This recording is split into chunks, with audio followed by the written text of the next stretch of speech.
قربانی کا موسم آتا ہے تو کچھ لوگوں کو وسوسے جو ہے گمراہ کرنے لگتے ہیں. کسی کو لڑکی کا جہیز یاد آتا ہے تو کسی کو بیوہ کی مدد یاد آتی ہے. یہ جو فاشسٹ لبرل ہیں یہ لوگ کہا کرتے ہیں کہ جی اتنی قربانی کرنے کی کیا ضرورت ہے، معاشرے میں یہ کریں یہ کریں یہ کریں.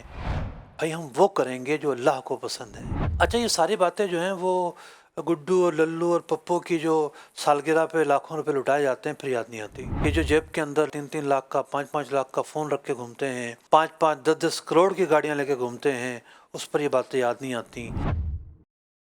لِكُلِّ أُمَّةٍ جَعَلْنَا مَنْسَكًا، ہر امت میں اللہ تعالیٰ نے قربانی رکھی ہے. قربانی کتنا عظیم فریضہ ہے. مفتی احمد یار خان نعیمی رحمۃ اللہ تعالی علیہ لکھتے ہیں کہ اسلام سے پہلے دوسری امتوں میں بھی قربانیاں تھیں. یہ پرانی عبادت ہے. حابیل اور قابیل نے بھی قربانیاں ادا کی ہیں. حدود بندی کا نام اسلام ہے. یہ کرنا ہے اور یہ نہیں کرنا.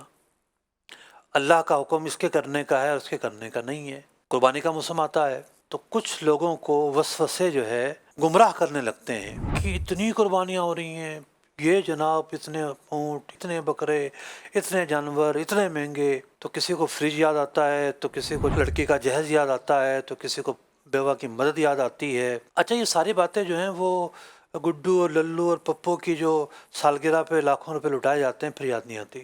یہ جو بیرون ملک ٹور کیے جاتے ہیں، لاکھوں لاکھ روپے خرچ کیے جاتے ہیں، اس پر یاد نہیں آتی. جو شادیوں پر 15 فنکشن ہوتے ہیں اور ہر فنکشن پر لاکھوں روپے خرچ ہوتے ہیں، اس پر یاد نہیں آتی. یہ جو جیب کے اندر لاکھوں روپے کا 3-3 لاکھ کا 5-5 لاکھ کا فون رکھ کے گھومتے ہیں، یہ جو 5-5 10-10 کروڑ کی گاڑیاں لے کے گھومتے ہیں، اس پر یہ باتیں یاد نہیں آتی. یہ برساتی جو مفکر ہیں، یہ برساتی جو فلسفی لوگ ہیں، یہ جو فاشسٹ لبرل ہیں، یہ لوگ کہا کرتے ہیں کہ جی اتنی قربانی کرنے کی کیا ضرورت ہے، اتنا خرچہ کرنے کی کیا ضرورت ہے، معاشرے میں یہ کریں یہ کریں یہ کریں. بھائی ہم وہ کریں گے جو اللہ کو پسند ہے. اللہ تعالیٰ نے قربانی کرنے کا حکم دیا ہے تو ہم قربانی کریں گے. حج کے موقع پر بھی قربانی ہوتی ہے. حج قران کرنے والا ہو یا حج تمتع کرنے والا ہو، اس پر قربانی کرنا واجب ہے. حج افراد کرنے والے پر واجب نہیں ہے. تو یہ جو حاجی ہے یہ اللہ کی راہ میں قربانی کرتا ہے تو وہ قربانی کرنا شاعر اللہ سے ہے، اللہ کی نشانیوں سے ہے، اسلام کی پہچان ہے، مسلمانوں کا عمل ہے، مسلمانوں کی ایک مذہبی علامت ہے.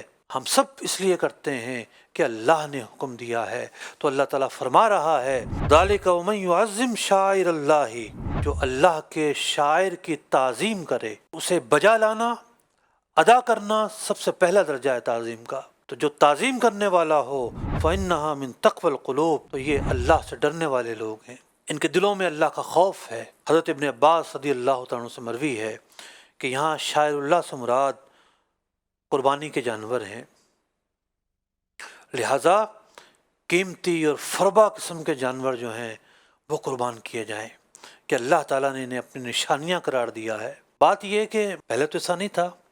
پہلے تو لوگ علماء سے مربوط ہوتے تھے، قرآن سے ان کا رشتہ جڑا ہوتا تھا. آج ان کا ایک بڑا وقت موبائل دیکھنے میں گزرتا ہے. اس پہ کبھی اس کا کلپ، کبھی اس کا کلپ، کبھی اس کی پوسٹ، کبھی اس کی تحریر، کبھی اس کا ٹویٹ، یا میڈیا دیکھنے میں گزرتا ہے، الیکٹرانک میڈیا دیکھنے میں. وہ اگر قرآن پڑھے اسے پتہ چلے کہ ان قربانیوں کے بارے میں اللہ تعالیٰ نے کیا ارشاد فرمایا ہے، ان کی کتنی عظمت بیان کی ہے. ہم دن بدن دین سے دور ہوتے جا رہے ہیں، دینی کتب کا مطالعہ نہیں کرتے، حدیث نہیں پڑھتے، تو آپ اپنی اولاد کی تربیت کس طرح کریں گے؟ اور اسلام کی جو تعلیمات ہیں کیسے سکھائیں گے؟ پہلا جو مدرسہ ہے وہ ماں کی گود ہے، گھر کا ماحول ہے. اگر آپ اس کو گھر میں ہی کچھ نہیں سکھائیں گے، آپ کو آئے گا تو آپ سکھائیں گے نا. تو یوں دین سے رشتہ مضبوط کرنے کے لیے دین کی تعلیمات کا زیادہ سے زیادہ سیکھنا اور جاننا یہ ضروری ہے.